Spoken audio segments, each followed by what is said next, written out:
Hokuriku, Japan. Founded in 1943 in Komatsu City, Ishikawa. Since our foundation, we have mainly focused on fabrics. One of those is synthetic fiber. Using this synthetic fiber together with our advanced dyeing technology and specialized technology for finishing, we have created high-quality products with sports brands in Japan and all around the world. In recent years, this area has extended beyond fashion into other fields, such as medical, building material, and electronic material fields.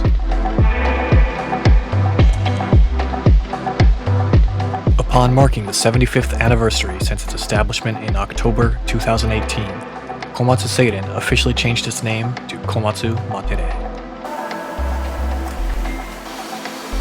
The reason for this change is not to depart from the collaborative work with fashion thus far, but rather, in order to further spread the specialized technology cultivated over the years through fashion to the world.